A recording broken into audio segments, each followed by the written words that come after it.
Eh, por ejemplo, el director editorial, para ir cerrando, Julio, porque sé que tienes que, ahora como andas tan ocupado, tienes que correr, mi querido Julio. Para ir Sí. cerrando, el director editorial de Radio Centro, ¿cómo entiende, a solo días de que se cierre el primer año de la elección de Andrés Manuel López Obrador, al México de la Cuarta Transformación, al México del 2019, al México que con más de 30 millones de votos eligió a Andrés Manuel López Obrador, quien se enfrenta pues a pareciera un juego de muchas bandas en el billar, ¿no? Pareciera que es la bola blanca que está esperando que no lo golpeen por muchos lados las otras las otras bolas del billar. Y por un lado tienes a los grupos empresariales, por otro lado tienes a los grupos políticos, tienes incluso presión externa con Donald Trump y todo lo que ya hemos visto. ¿Cómo ha capoteado esta curva de aprendizaje en el primer año o casi primer año el presidente Andrés Manuel López Obrador desde aquella elección, Julio? ¿Cómo lo ves? ¿Cómo lo entiendes tú? Mira, está por cumplirse un año de que él ha asumido el control político del país, aunque solo formalmente y ejecutivamente a partir del 1 de diciembre del año pasado. Pero en los hechos, el entonces presidente, por ser declarado electo, López Obrador, pues comenzó en un proceso que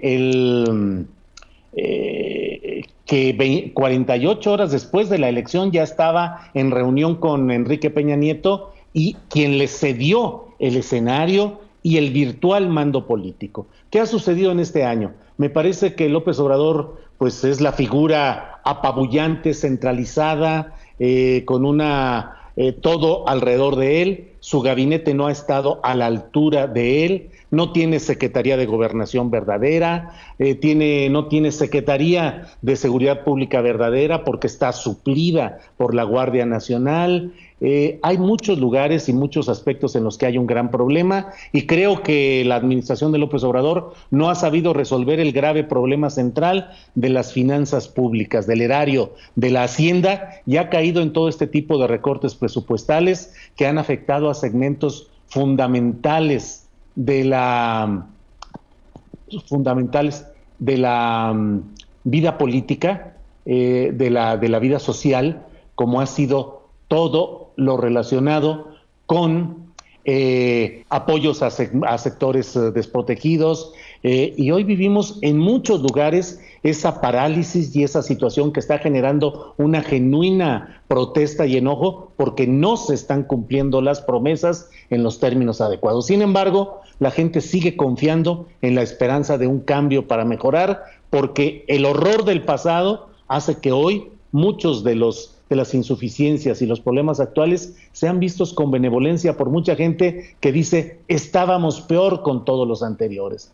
Entonces, López Obrador tiene que mejorar aceleradamente, tiene que resolver el problema de las finanzas, tiene que entender entre lo que es la oposición de élite y la oposición social, la oposición de quienes quieren más cambios más profundos y más rápidos hacia adelante, y la oposición de élite que quiere frenarlo y que quiere inclusive tumbarlo del poder. A ver, Julio, antes de que te vayas, porque esta es la declaración del día. El gabinete que no ha estado a la altura de López Obrador. Un gabinete que le ha provocado muchas de las críticas a las que él le pone pecho en las mañaneras. Pero Así esto es. es importantísimo, porque la gente tiene que entender, ahí tiene que diferenciar la crítica, digamos, honesta, y la crítica que nada más es para golpear. Y yo creo que en el gabinete tienen que asumir su responsabilidad. Bien hoy lo pintas, porque pareciera que todos se esconden detrás de, con mucho respeto lo digo, de papá López Obrador, entendiendo que López Obrador es pues la figura arrasadora, pero pues así los entiendo yo a algunos, ¿no? Dije que no, pues al rato digo que sí, para que no se enoje López Obrador, o me tengo que disculpar porque ya me regañó López Obrador. cuando el gabinete debería de ser todo lo contrario. Respaldar, ayudar a la figura del presidente. Aquí creo que lo jalan del saco como para tumbarlo sin darse cuenta. Así los entiendo yo a algunos.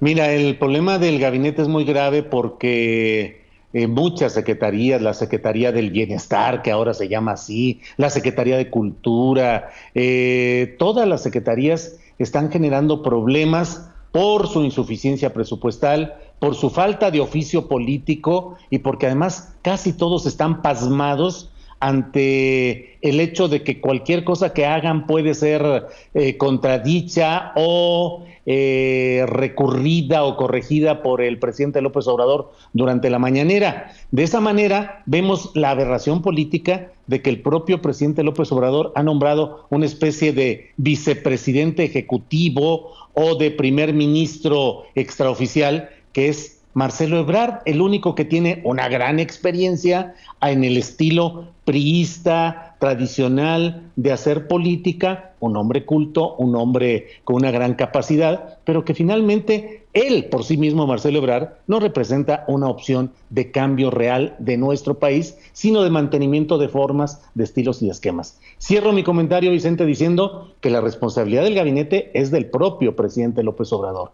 Él designó a Olga Sánchez Cordero sabiendo que no era la ideal para la Secretaría de Gobernación y además le quitó facultades. Él ha nombrado a un gabinete que no está funcionando y la responsabilidad política de la operación del gobierno federal, el pueblo mexicano la entrega en las urnas para una sola persona que se elige para que pueda mover y remover, designar y nombrar y cambiar sus miembros del gabinete como a él le dé la gana. López Obrador debería de pensar ya en esta celebración del próximo 1 de julio en la posibilidad de dar un golpe y mostrar a la nación que tiene la sensibilidad política y que entiende que ese gabinete que tiene hoy no está funcionando. Esperemos que no triunfe la posición del poder tradicional de no aceptar los errores y no cambiar para no dar la impresión de que se está cediendo o se está aceptando presiones. Ojalá y López Obrador dé un buen giro de timón y empiece por ese gabinete que no le está funcionando en términos generales. Yo sé que mi comentario de buena intención te va a poner los pelos de punta, pero te deseo muchos años de éxito como director editorial de Grupo Radio Centro, mi querido Julio. Es mucho trabajo, pero si se empieza como te han dado las herramientas desde cero, creo que vienen los éxitos con una gran parrilla desde las 5 de la mañana hasta el momento, hasta las 8 de la noche, y que lo que venga sea todavía aún mejor. Te mando un abrazo, mi felicitación, mi reconocimiento, mi admiración y mi apoyo, mi querido Julio. Gracias, mi estimado Vicente. Gracias al equipo de Sin Censura, del cual yo soy socio sin credencial activa, pero con una gran solidaridad, un gran cariño y una gran admiración. Gracias y seguimos en contacto. Gracias, mi querido Julio Astillero. Julio Hernández López, director editorial de Grupo Radio Centro, escribe la columna Astillero en La Jornada, una de las columnas obligadas en el periodismo mexicano. Y mi querido Toño, antes de recibir a otra invitada especial el día de hoy, pues hay que decirlo. Esta es una crítica constructiva.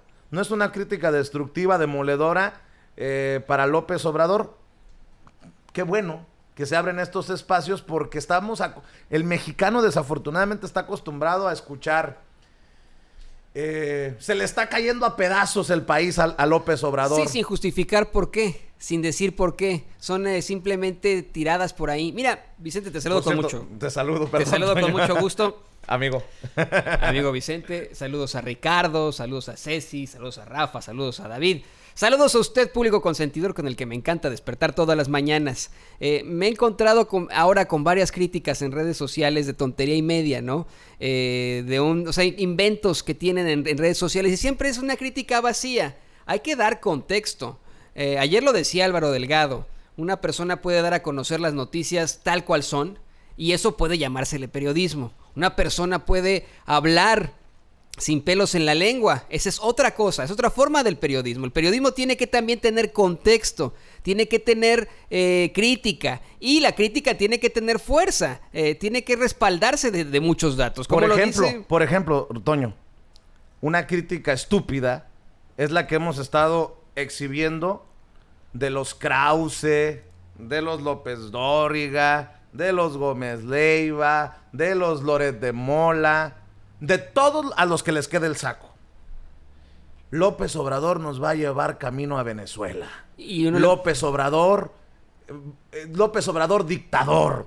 López Obrador, todo esto, toda esta basura que hemos escuchado desde campañas, pues eso es una crítica pedorra. La problemática en esto, Vicente, es que tienen una pluma ellos, tienen un micrófono desde hace ya muchos años, y le hicieron creer a la gente que eran los comunicadores que México necesitaba. En México se hace mucho esto del culto a la personalidad, así como lo hacen con Kim Jong-un en Corea del Norte, o como lo hace el mismo Jorge Ramos en sus noticiarios de Univisión. Es culto a la personalidad. En México pasa eso en los noticiarios, en las radiodifusoras incluso. Siempre se crea la imagen de una persona como si fuera verdaderamente el comunicador que necesitamos. Nos han fallado. Y son estas figuras que de pronto nos pueden dar una cachetada diciéndonos, porque lo digo yo, esto está mal. Pero ahí lo que mencionas tú, Vicente, cuando empiezan a hablar, por ejemplo, de Venezuela, nos va a llevar a Venezuela. Ajá, ¿en qué te basas?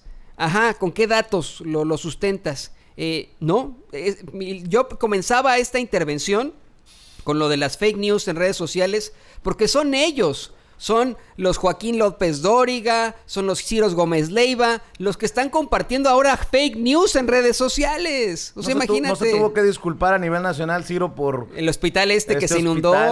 Que no se inundó porque era de 2017 y 2018. Así no es. Fue Joaquín López Dóriga el que circuló fake news contra el gobierno de López Obrador. Sí. Denise Dresser. Y mire, es lo que le digo, no se trata de apapachar a López Obrador de ninguna forma. No se trata de como periodistas no podemos hacer esto. Y ahí lo deja muy claro Julio Astillero. Julio Astillero hace una crítica extremadamente consciente, sensata y hasta sensible, en mi opinión. Es completamente sensible esta crítica que hace Julio Astillero. En efecto, creo que le está quedando muy corto ese gabinete. No ha estado a la altura, no está funcionando. Salvo honrosas excepciones, como dice el presidente, ¿no? Como también y quiero hacerla aquí, Alfonso Durazo me parece que es un muy buen elemento de su gabinete. Pero desapareció, Toño. Pues desapareció totalmente. Pero ¿no te parece que como secretario de Seguridad Pública tiene que estar no tanto en los reflectores? No hace falta que esté dando comentarios. Y no es en lo que verdaderamente está sufriendo este gobierno, este México de López Obrador. Ni tanto, Vicente. Creo que lo último fuerte que tuvo que enfrentar Alfonso Durazo, y no es que yo ni lo conozco, nada más lo pongo de sobre la mesa porque me parece que es interesante esta personalidad que tiene. El último enfrentamiento fuerte que tuvo que tener Alfonso Durazo fue que el gobierno de Estados Unidos asegura que hay 3 terroristas del Estado Islámico que intentan cruzar por México hacia Estados Unidos. Dieron hasta los nombres, las fotos y etcétera. Y Alfonso Durazo dijo, no, eso no es cierto. No los vemos por aquí. Y si los encontramos, pues se los atrapamos. Pero de ahí en fuera no. Y ese es el comparativo, por ejemplo, con una Olga Sánchez Cordero, con comentario tras comentario nefasto. Con un Marcelo Ebrard que ya lo dijo Julio Astillero, tiene toda la carrera cultural, política, internacionalista de los priistas, incluso si usted lo quiere ver así, pero ¿qué es un Marcelo Ebrard que te carga su buen relojote, sus buenos anteojos, que no nos quedó mal como mexicanos en estas negociaciones en Estados Unidos? Ahí estuvo bien, pero que sí es una figura que ha tenido muchos problemas en el pasado, los tuvo en la Ciudad de México. Bueno, ¿por qué no seguimos con el balance más adelante durante el programa?